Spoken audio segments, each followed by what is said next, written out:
আরে তোর আসতে এতক্ষণ লাগলো কে? কি করবো বুঝলু ভাই, এই নবীনগর থেকে সাভার আসতে 3 ঘন্টা, সাভার থেকে মিরপুর আসতে 3 ঘন্টা, 6 ঘন্টা লেগে গেছে। কি যে ট্রাফিক জ্যাম বুঝলু ভাই, অনেক আশা নিয়ে শহরে আসছি। তুমি একটা ব্যবস্থা করে দিও ভাই। শোনা রে, এই শহরে কেউ কারো ব্যবস্থা করে দেয় না। যার যার ব্যবস্থা তার করে নলা। আমার এই নিজের চোখে যা দেখছি, বহুত মানুষ আছে পকেট ভরা নিয়ে আইসে ঢাকা গিয়েছে খালি পকেট, আবার খালি পকেটের তাইছে পকেট ভরে নিয়ে গেছে। এটাই নিয়তির খেলা, কারণ আল্লাহ আছে করে আর বাকি তোমার চেষ্টা। বুঝলু ভাই, পকেট ভরতে চাই না, পরিবারের পাশে থাকতে চাই, পড়ালেখাটা ঠিক মতো করতে চাই, আর যদি সম্ভব হয় এবারে বিশেষ পরীক্ষাটা দিতে চাই। তোর নিয়ত ভালো আছে, বিশেষ টিশেষ যাই দিস যা, আগে আত্মুখ দিয়ে আয়, তারপরে বিশেষ দিস যা।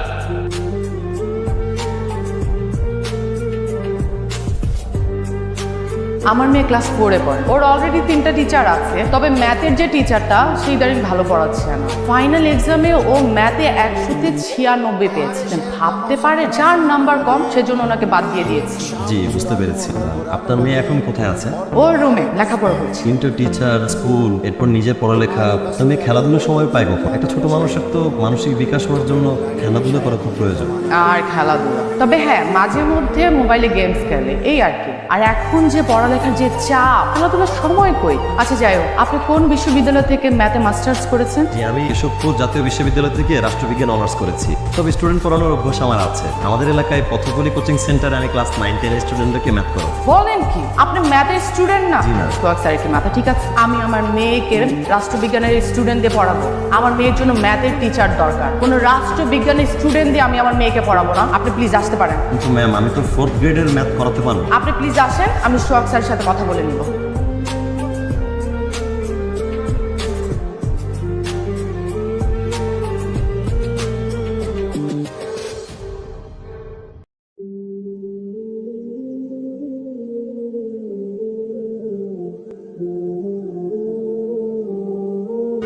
বাবা 2 দিন ধরে কিছু খাই না রে বাবা, কিছু টাকা দে না, খাবো। আচ্ছা, আমিও না খাওয়া।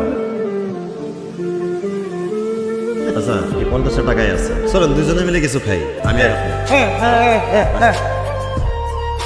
মানে কি অদ্ভুত না, নিজের কাছে টাকা নাই অথচ অন্য আরেকটা মানুষকে নিয়ে যাচ্ছে খাওয়ানোর জন্য। খুবই অবাক হলাম। চল যাই। কি রে, একটু হতাশা মনে হতেছে? বুঝলো ভাই, হতাশ না হয়ে কি করবো? টিউশনিও পাইতেছি না, পাইলে নিজের যোগ্য প্রমাণ করতে পারতেছি। স্বাভাবিক না, যে শহরে ছাত্র শিক্ষক বেশি, এই সমস্যা তো নেই। আচ্ছা তাহলে তুই কি করবি, দেশে চলে যাবি? হ্যাঁ তাহলে যা। আমাদের লাগে কোনো চিন্তা করিস না। আর একটা কথা মনে রাখিস, খালাম আকার যত্ন এটা রাখুন না কেন, সূর্যের আলো দেখা যায়, তুই একদিন সূর্যের আলো জ্বালাবি। মা, তোমার শরীরটা তো ভালো না, তুমি ঘরে গিয়ে বিশ্রাম করো। তোমার কথা আমার সবসময় মনে থাকে। বাজান রে, এই যে মায়ের মন কয়, তুই অনেক বড় রে বাবা, অনেক বড় রে। মাই ঠিক কইছে ভাইজান, তোমার এখানে অনেক বড় মামলা, যাতে আমগো গ্রামের সবাই কয় দেখ গবরে পদ্ম ফুটছে।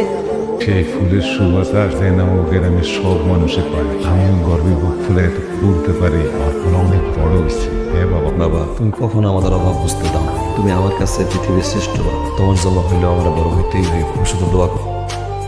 আসি আমি। বাজান তুমি সরকারে থাকিস না। বাসের সময় হয়ে গেছে। চলো। কানতেছো কেন বাবা? পুরো সারা তো জীবনে পড়ব থাকি নাই রে বাবা। আমি সেই জন্য কানতেছি তুই বড় রেগি নেয়ার লাগিয়া বড় শহরে যাইতেছিস। আমি কি পারবো বাবা? কেন পারবি না? অবশ্যই পারবি। এটা কথা মনে রাখবি, তুই যেখানেই থাকিস না কেন বাপের ছায়া তোর সাথেই থাকবি। ভয় লাগে? ভয়ের কিছু নেই। আমি সারাটা জীবন মানুষের জমি নিয়ে বর্গা ফিরে খাইছি, কোনোদিন লেখাপড়া শিখি নাই। তোর দাদাও চাষবাস করে সংসার চালাইছে। আর তুই আজ বড় শহরে যাইতেছিস বড় ডিগ্রি নিতে। কোনো ভয় পাবি না বাবা, যত ভয় পাবি পিছিয়ে যাবি, সাহস করবি, আগায় যাবি। হ্যাঁ বাবা, তুমি আমার সাথে বাস স্ট্যান্ডে যাও না, আমার খারাপ লাগবে। তুমি আমার এই হেলিয়ে বিদায় দাও।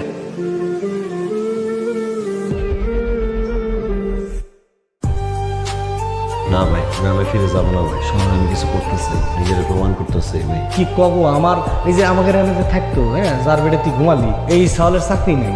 এই চাকরিটা তোর পুরো বাড়ি সিকিউরিটি গার্ডের চাকরি না। আমার কথা হলো সিকিউরিটি গার্ডের চাকরি করে কি তুই পড়াশোনা করে পারবি?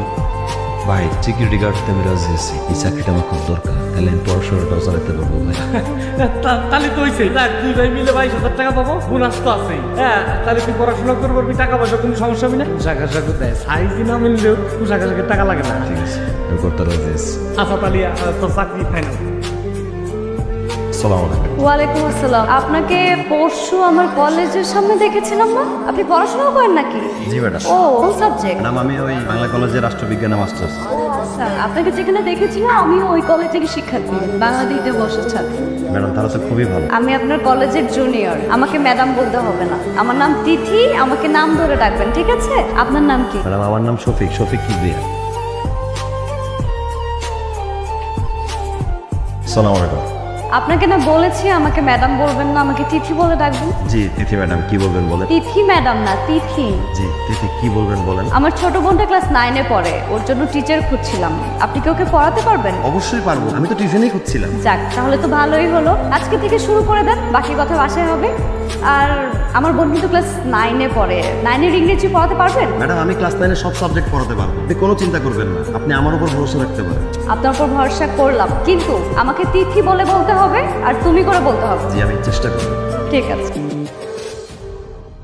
Informal emails can be different type depending of the purposes. However, the most common features of informal emails are: number 1, you should write the email address carefully. Number 2, just write the subject of your email.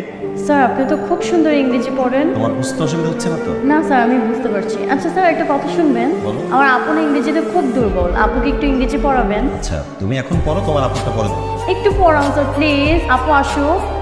কি খুব পাকনামি হচ্ছে না? ও তো অনেক দুষ্ট, আপনাকে নিশ্চয়ই অনেক বিরক্ত করছে। জি না, আমাকে বিরক্ত করছে না। Thank you. তো informal email, informal emails are mostly used in social communication like communicating with friend.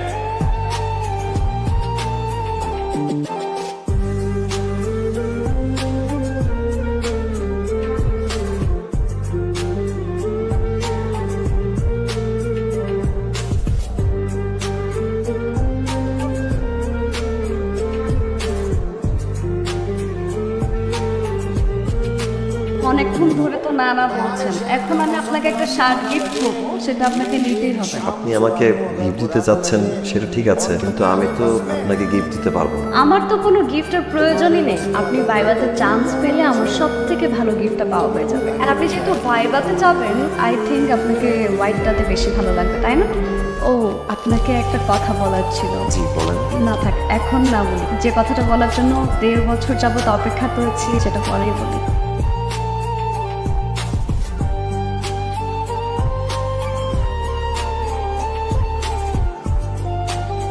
Sir আসসালামু আলাইকুম স্যার। ওয়ালাইকুম আসসালাম। দেখে তোমার সঙ্গে আমার ব্যক্তিগত কিছু কথা ছিল। জি বলেন স্যার। ব্যক্তিগত মানে বুঝো তো? স্যার স্যার আমার কোনো ভুল কি হয়েছে নাকি স্যার? ভুল তুমি করনি, ভুল করেছে তোমার এলাকার ছোট ভাই কিবরিয়া। স্যার কি ভুল করছে স্যার? অমর বেটে নিয়ে আমি আর বলতে পারছি না, তাকে জানিয়ে দিও কোথায় কিভাবে চলতে হয় সেটা যেন সে আগে শিখে নেয়। শুধুমাত্র আমার মেয়ের মান সম্মানের দিকে তাকিয়ে আর আমার মান সম্মানের দিকে তাকিয়ে আমি এই মুহূর্তে ওকে কিছু বলছি না। আমি চাইলেই আজকে এই বাড়িওয়ালাকে বলে ওর চাকরিটা আমি নট করে দিতে পারি, কিন্তু আমি সেটা করছি না। স্যার মনে করেন না, একটা কথা কই স্যার, বয়স কম তো স্যার, আর ছেলেটা খুবই মেধাবী, তার মধ্যে ক্ষতি টতি না হয় স্যার, একটু দেখেন স্যার। শুধুমাত্র তোমার দিকে তাকিয়ে আমি কিছু বলছি না, কিন্তু তুমি বিষয়টা যদি হ্যান্ডেল না করতে পারো আমাকে অবশ্যই হ্যান্ডেল করতে হবে। না অবশ্যই স্যার, আমি নিজে এটার ব্যবস্থা নিতেছি, আপনি কোনো চিন্তা করেন না। একটা কথা জানিয়ে দেবে ওকে, জানো আমার বাড়ি আশপাশে কিংবা এলাকা এই সীমানায় না যেন না দেখি। বুঝলো ভাই, কি এমন গোপন কথা যে আমার টাকা লাগলো? আজকে তো তোর চাকরিও নাই, টিউশনই নাই, এই বাসাও থাকতে পারবি শেষ। কিন্তু বুঝলো ভাই, আমার অপরাধটা কি? তুই কি? তুই একটা দারোয়ান, তোর বাপ এখনো মানুষের জমি নিয়ে বর্গা চাষ করে, আর এই বিল্ডিং এর ফ্ল্যাটের মালিকের মেয়ের সাথে যাও তুমি শপিং করবেন না? ফালতু কানকার। আরে তো কই যে এটা কত বড়, হ্যাঁ? তুই ডিগ্রি দিবে রাখিস না? আমাদের গ্রামে একটা ডিগ্রি পাস করে আর তুই বিসিএসে টিকছিস। তোর গ্রামে এরকম একজন আছে নাই? আর এই জায়গায় তুই বিসিএসে টিকছিস। তোর বাবার কথা ভাবছিস, তোর মার কথা ভাবছিস, একটাবারের জন্য কি গ্রামবাসীর কথা ভাবছিস? এখন যদি তোর কোনো ক্ষতি হয়, এটা দায়বার কার? হ্যাঁ, কার দায়বার কার? তুমি কোনো চিন্তা করি না বুঝলো, আমি এই বাসা ছেড়ে চলে যাবো। তোমার চোখের সামনে কমেন্ট করতে চাই না বুঝলো। হ্যাঁ, অপরাধ করছিস না? চলে তো যাবি, যা চলে যা, তোর চোখ দিক থেকে তুই চলে যা বাইরে। তোর যে লক্ষ্য, এই লক্ষ্যের থেকে কোনো জায়গায় তোর ইচ্ছা শোনা। দেখ তোর দিকে কিন্তু মেলা মানুষ, আমাদের পুরো গ্রামের লোক টাকা রয়েছে, তোর কি যে সব নিয়ে ঢাকা আসছিস ওই সব চিনতে পারি। নিজের যত্ন নেবেন, খাওয়া দাওয়া করবেন ঠিক মতো। সবসময় তো আর শুধু পড়ালেখা করলেই হবে না। আজকের পরে আপনার সাথে আমার আর দেখা হবে না। 18 তারিখ আমার বিয়ে, বিয়ের দিনে হাজবেন্ডের সাথে জানি চলে যাব। আপনার বিজনেসের ভাইবার রেজাল্টটা দিলে যদি আপনি টিকে চান, ফেসবুকে একটা স্ট্যাটাস দিন, আমি দেখে নেব। ও আপনার তো ফেসবুক অ্যাকাউন্টই নাই, তাহলে আমাকে একটা ফোন দিন। আমার ফোনও তো সুইচ অফ থাকে। আচ্ছা, আমার জানার দরকার নাই। আপনার জন্য একটু রান্না করে নিয়ে আসছি। এটাই মনে হয় আমার হাতের লাস্ট রান্না করা। খাবো থাকুন। রেজাল্ট দিলে কি যেন বলতে চেয়েছিলেন? সেটা এখন বলে আর কোনো লাভ নেই। আমি কি আপনার হাতটা একটু ছুঁয়ে দেখতে পারি?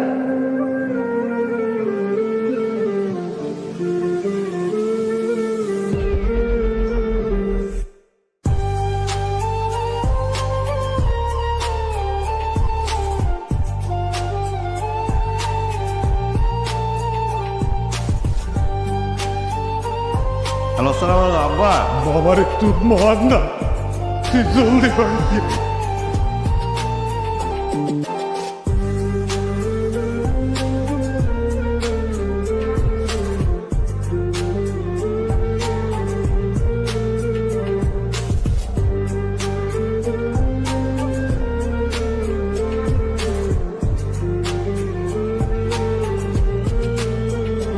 আই জি বলেন। ভাই আজকে তো এপিসিএস এর রেজাল্ট দিছিল, একটা মেয়ের নাম্বার কি মিনা দেখবেন? হ্যাঁ হ্যাঁ অবশ্যই বলেন, রোল নাম্বারটা বলেন। ভাই এই রোল তো পরীক্ষায় উত্তীর্ণ হয়েছে ভাই, এই রোল নাম্বারটা আমার। বলেন কি? প্রিয় ভাই ও বোনেরা, আমাদের এই যাত্রী ভাই বিসিএস পরীক্ষায় উত্তীর্ণ হয়েছে, সে একদম বিসিএস ক্যাডার হয়েছে, সবাই তার জন্য করে জানি।